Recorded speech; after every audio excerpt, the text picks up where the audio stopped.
কোরআনের অর্থকে বিক্রিয়ে দিয়েছিস, এজন্য কোরআন আর কি হয় তাকে বদুয়া দেয়। এজন্য আপনাদের সকলের ছেলে মেয়েদের উচিত সন্তানদেরকে বিশুদ্ধভাবে কোরআন শিক্ষা দেওয়া। যেন সে ডাক্তার হোক, ইঞ্জিনিয়ার হোক, ইউনিভার্সিটিতে পড়ুক, সে পিএইচডি হোল্ডার হোক, সে ইঞ্জিনিয়ার হোক, সে জাগতিক যে কোনো পদে সে কর্মরত থাকুক, সে যেন তার সেই কর্মস্থলে ইমামতি করে নামাজ পড়াতে পারে। এই যোগ্যতাটুকু যেন, এই বেসিক যোগ্যতা যেন তার থাকে, এটা আমাদের সকল মুসলমানদের উপর ফরজ। আপনার সন্তান আপনারা জানাজা পড়াতে পারে না, এই যোগ্যতার প্রশ্ন তার নেই, অথচ বিদেশ থেকে টিকে এনেছে, সে সবচেয়ে বড় শিক্ষিত, কিন্তু এই শিক্ষার কি মূল্য? বাবা মারা গিয়েছে, বাবার জানাজাটা পর্যন্ত সন্তান দিতে পারে না।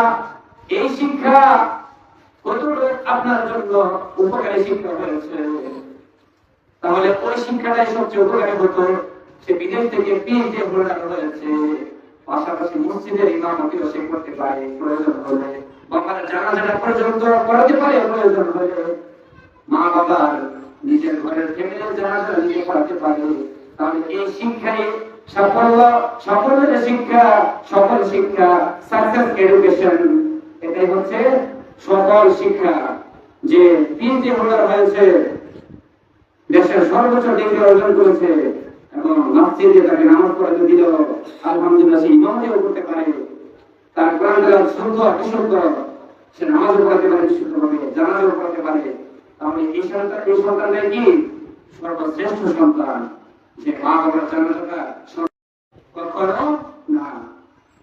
তো এই জন্য নবীজি তাকে দিয়েছেন, আল্লাহ কোরআনে তাকে দিয়েছেন, সন্তানদেরকে বিশুদ্ধভাবে সহিভাবে যেভাবে কোরআন পড়লে কোরআন খুশি হবে, আল্লাহ খুশি হবে, আল্লাহর নবী খুশি হবে, সেইভাবে দিচ্ছি না, একজন হুজুর রাখছে না, ব্যয় করছে না সময়, কিন্তু তার বছর 20-25 হয়ে গেছে, তারপর তার পড়াশোনা শেষ হয়ে গেছে, কিন্তু আজ পর্যন্ত বিশুদ্ধ কোরআন তেলাওয়াত করতে পারে না।